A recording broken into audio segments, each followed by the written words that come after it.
السلام علیکم ورحمۃ اللہ وبرکاتہ۔ قرآن مجید میں اللہ تعالیٰ نے بالکل واضح دو ٹوک لفظوں میں کہا ہے لا یستوی الاعمی والبصیر، نابینا اور آنکھوں والا یہ دونوں برابر نہیں ہو سکتے، اندھیرا اور روشنی برابر نہیں ہو سکتے۔ تو اسی طرح اللہ فرماتے ہیں کہ نیک و بد کیسے برابر ہو جائیں گے؟ کیا میرے عدل و انصاف کا یہ تقاضا ہے کہ میں نیک لوگوں کو اور برے لوگوں کو ایک ہی معاملے میں رکھوں گا؟ یہ تو اللہ حکم الحاکمین کے عدل و انصاف کے قطعاً خلاف ہے، ایک بات۔ دوسری بات یہ ہے کہ نیکی کا حکم دینا اور برائی سے منع کرنا یہ اس امت کے ہر فرد کی ذمہ داری ہے۔ رسول اللہ صلی اللہ علیہ وسلم نے فرمایا مجھے قسم ہے اس ذات کی کہ جس کے ہاتھ میں میری جان ہے، تم ضرور نیکی کا حکم کرو اور ضرور برائی سے منع کرو۔ اگر تم یہ کام چھوڑ دو گے لَيُوشَكَنَّ أَن يَبْعَثَ اللَّهُ عَلَيْكُمْ عَذَابًا، تو مجھے بہت ڈر ہے کہ تمہارے اوپر اللہ کا عذاب آ جائے گا۔ ثُمَّ تَدْعُونَهُ فَلَا يُسْتَجَابَ لَكُمْ، پھر تم دعائیں بھی کرو گے، رب کو پکارو گے بھی، اللہ تمہاری دعائیں نہیں سنیں گے۔ اس لیے اس فریضے کو ہر حال میں ادا کرنا چاہیے۔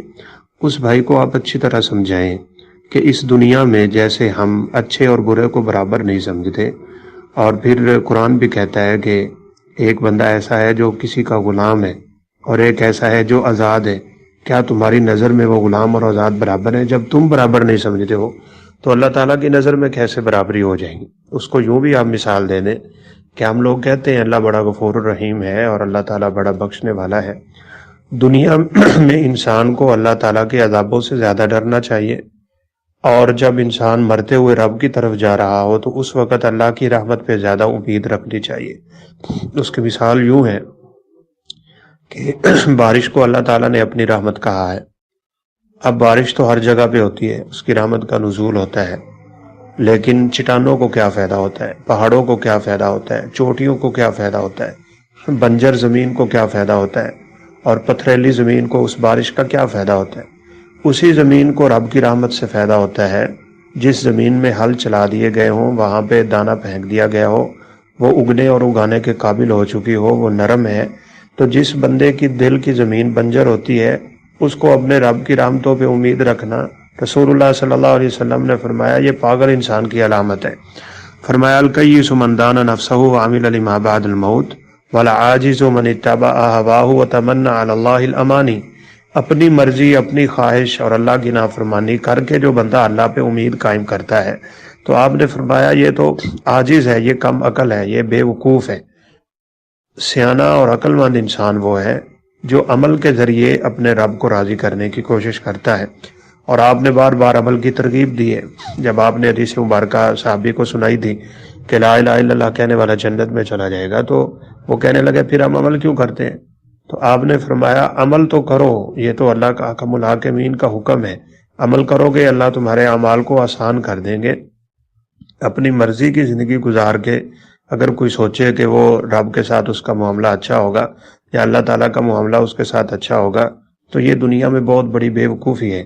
اللہ حکم الحاکمین کے عدل و انصاف کا یہ تقاضا ہے کہ وہ نیک و بد کو برابر نہیں کرے گا، وہ عالم اور جاہل کو برابر نہیں کرتا، وہ تہجد گزار اور نمازیں چھوڑنے والے کو اللہ برابر نہیں کرتے۔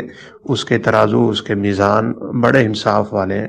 فَمَن يَعْمَلْ مِثْقَالَ ذَرَّةٍ خَيْرًا يَرَهُ وَمَن يَعْمَلْ مِثْقَالَ ذَرَّةٍ شَرًّا يَرَهُ، چھوٹی سی چھوٹی نیکی بھی سامنے آئے گی اور چھوٹی سے چھوٹی برائی بھی سامنے آئے گی۔ اس لیے اس بھائی کو ڈرانا چاہیے، اللہ تعالیٰ کے تقویٰ، پرہیزگاری اور اس طرح کی چیزوں کی طرف اس کا میلان ہونا چاہیے۔ پھر اس کو مثالیں دے کے سمجھایا جا سکتا ہے کہ نیکوں کے ساتھ اللہ کا الحاکمین کا معاملہ دنیا آخرت میں کیسے ہوتا ہے، کیسے رہا ہے، اور پھر واقع کیسے ہو رہا ہے، اور بروں کے ساتھ اس کا کیا انجام ہوا ہے، کیا اللہ تعالیٰ کا اس کے ساتھ تعلق تھا اور کیسے اس کے ساتھ اللہ نے کیا ہے۔ قرآن بار بار کہتا ہے دیکھو میں نے مجرموں کو کیا کیا ہے، ان فی ذلک لعبرۃ لأولی الابصار، اللہ کہتے ہیں آنکھوں والوں کے لیے بڑی حکمتیں ہم نے قرآن میں رکھی ہیں کہ ہم نے مجرم قوموں کے ساتھ کیا کیا ہے۔ تو ایسا قطعاً نہیں کرنا چاہیے کہ بدعمالی کے ساتھ وہ اللہ سے خیر کی امید رکھے۔ یہ تو ایک شیطانی بھروسہ، شیطانی وسوسہ اور شیطان کا غلبہ اور حملہ ہے۔